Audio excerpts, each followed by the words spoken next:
आपने कहा कि कर्म करते हुए कर्ता भाव नहीं रखना है और जो होता है उसे होने देना है। इस हालत में कृपया बताएं कि मनुष्य फिर कर्तव्य और अकर्तव्य का निर्णय कैसे करे।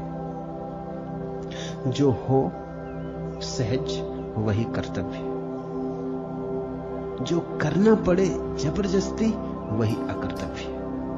तुम चौंकोगे क्योंकि तुम्हारी परिभाषा ठीक उल्टी।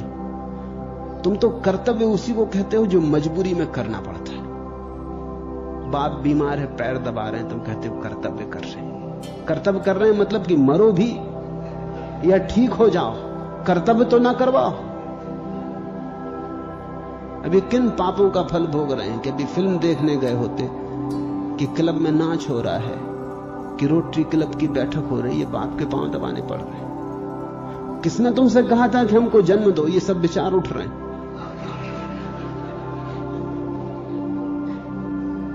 कर्तव्य का मतलब तुम समझते हो? कर्तव्य का मतलब जिसे तुम करना नहीं चाहते और करना पड़ता है। तुम किसी स्त्री के प्रेम में पड़ जाते हो तब तुम ये तो नहीं कहते ये कर्तव्य, तब तुम कहते हो प्रेम। लेकिन जब तुम मां को देखने जाते हो तो कहते कर्तव्य। तुम अपनी प्रेसी से मिलने जाते हो तब तुम नहीं कहते कर्तव्य। यद्यपि जब तुम घर लौटते हो पत्नी से मिलने तब कहते हो कर्तव्य। जो करना पड़े। मुल्ला नसरुद्दीन एक दिन घर आया और देखा कि उसका मित्र उसकी पत्नी को चूम रहा है। वो एकदम सिर ठोंक के खड़ा हो गया। उसने कहा मुझे तो करना पड़ता, तू क्यों कर रहा है?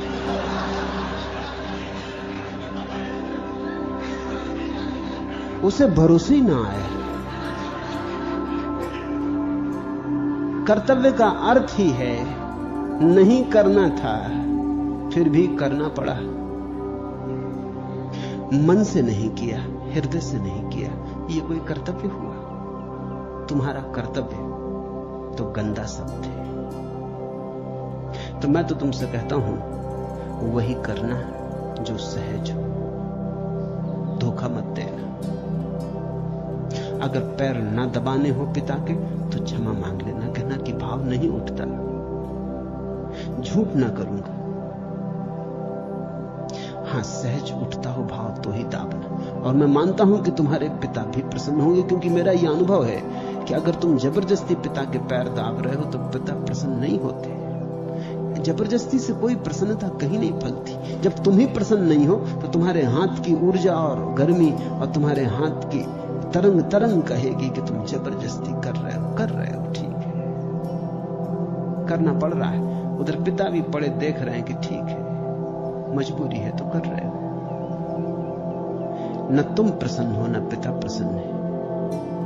न तुम आनंदित हो, न तुम उन्हें आनंदित कर पाते। जो आनंद से पैदा नहीं होता वो आनंद पैदा कर भी नहीं पाता। आनंद से बहेगी जो धार, उसी में आनंद फलता है। तो तुम कह देना साफ, भीतर कुछ बाहर कुछ मत करना। बाहर पैर दाब रहे हो, बड़े आज्ञाकारी पुत्र बने बैठे हो, और भीतर कुछ और सोच रहे हैं, विपरीत सोच रहे हैं, क्रोधित हो रहे हैं, सोच रहे हैं समय खराब हुआ, विश्राम कर लेते, वो गया। लेकिन तुम अपने साथ झूठ हो रहे हो और तुम पिता के सामने भी सच नहीं हो। मैं नहीं कहता ऐसा कर्तव्य करो, मैं कहता हूं तुम क्षमा मांग लेना, कहना कि क्षमा करो। ऐसा बचपन में मेरा होता था। मेरे दादा थे, उनको पैर दबाने का बहुत शौक था। वो हर किसी को पकड़ लेते कि चलो पैर दाबो। कभी कभी मैं भी उनकी पकड़ में आ जाता। तो कभी मैं दाबता जब मेरे मौज में होता, और कभी मैं उनसे कह देता क्षमा करें, अभी तो भीतर में गालियां दूंगा।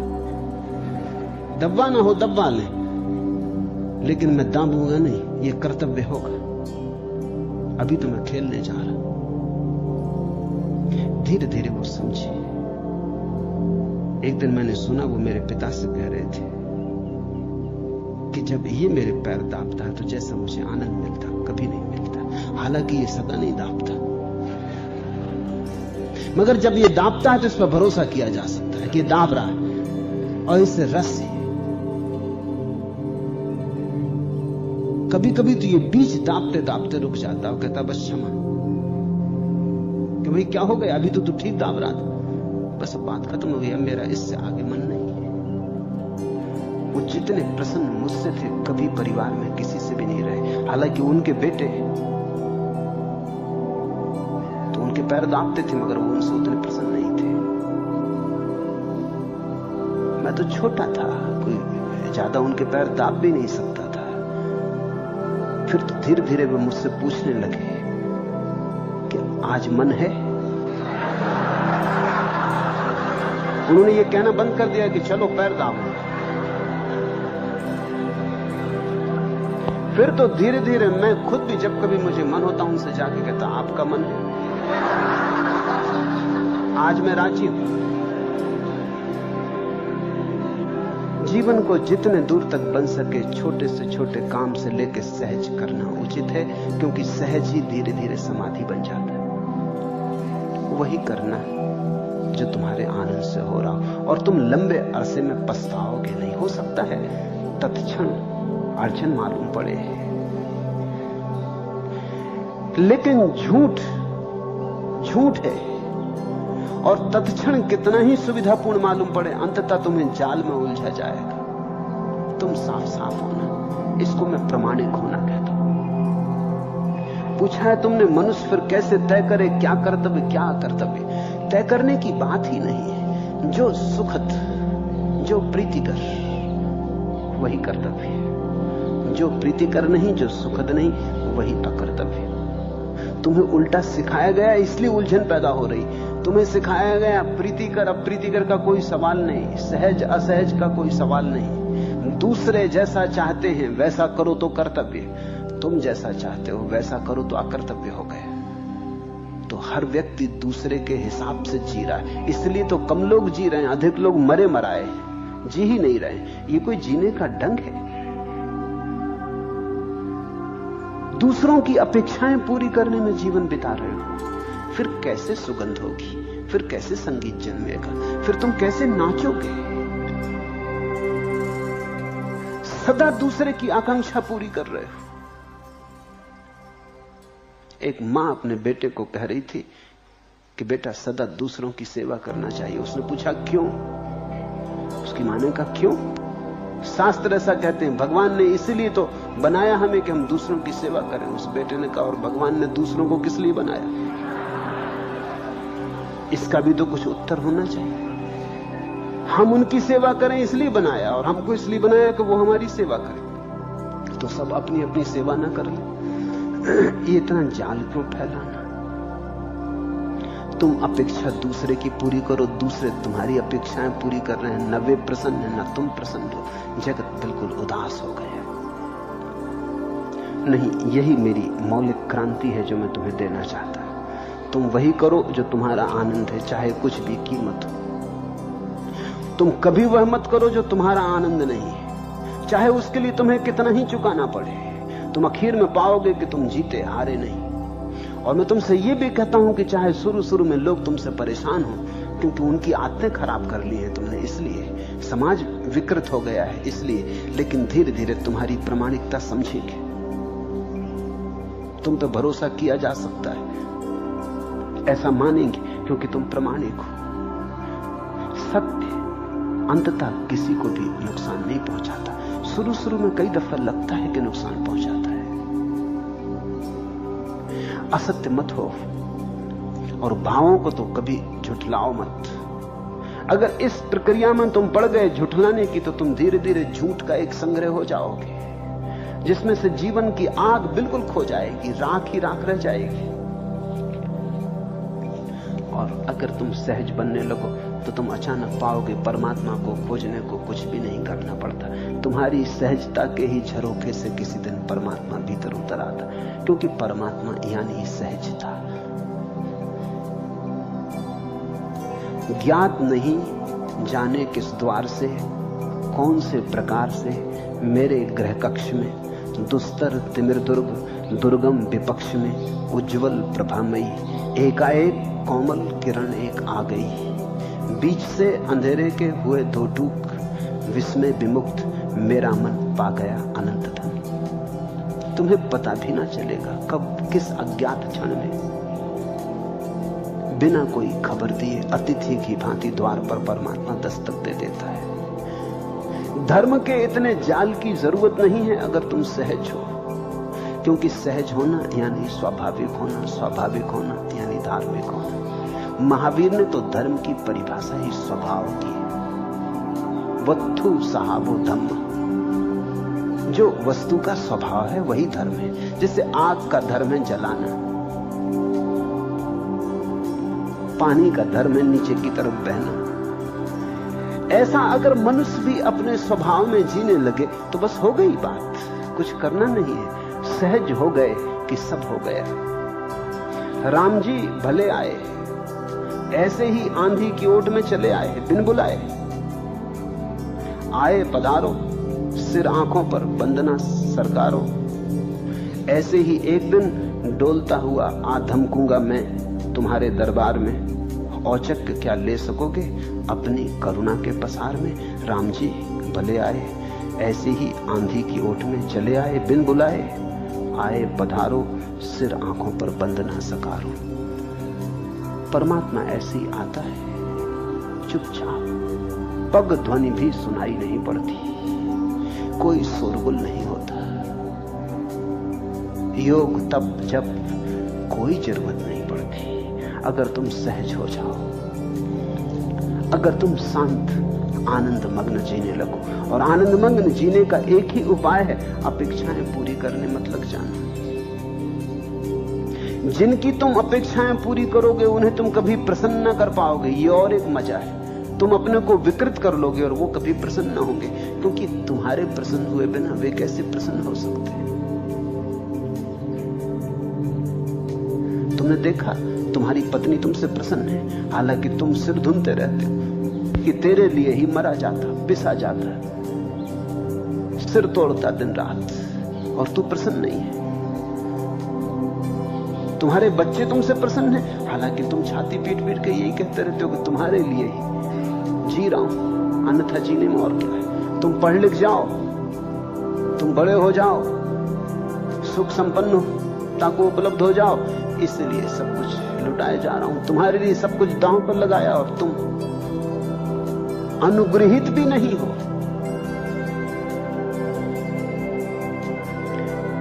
तुम अपेक्षाएं पूरी कर रहे हो तो तुम प्रसन्न तो हो ही नहीं सकते। जब तुम प्रसन्न नहीं हो तो तुम्हारे बच्चे प्रसन्न नहीं हो सकते। वो जानते हैं जबरदस्ती तुम कर रहे हो, तुम्हारे ढंग से पता चलता है। बाप कहते बच्चों के सामने कि तुम्हारे लिए घसीट रहे हैं, मर रहे हैं, खप रहे हैं। ये कोई बात हुई? ये कोई प्रेम हुआ? ये तुम्हारा आनंद हुआ? ये तो आलोचना हुई, ये तो शिकायत हुई। ये तो तुम ये कह रहे हो कि न हुए होते पैदा तो अच्छा था, तुम्हारी वजह से सब झंझट हो रही। जब कर ली है शादी तब ठीक है, लेकिन इससे तुम्हारी पत्नी प्रसन्न होगी। और ये बच्चे तुमसे ये सीख रहे हैं, ये अपने बच्चों के साथ यही करेंगे। ऐसे भूलें दोहराई जाती पीढ़ी दर पीढ़ी।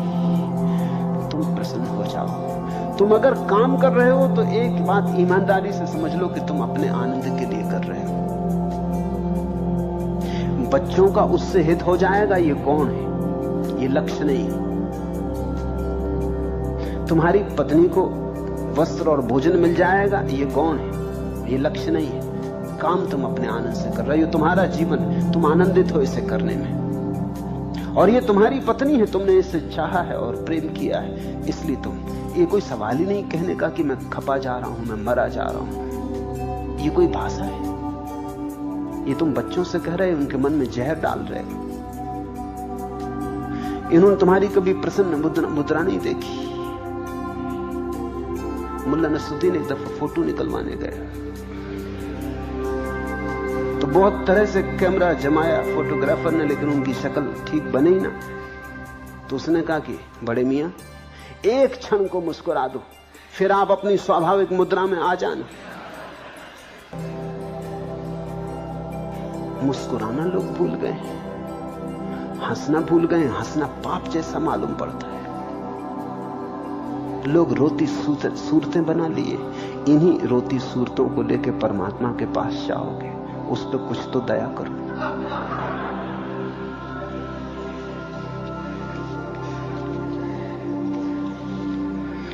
और इशारा समझ में आ जाए तो छोटा सा इशारा काफी है। राह में एक सितारा भी बहुत होता है, आंख वाले को इशारा भी बहुत होता है।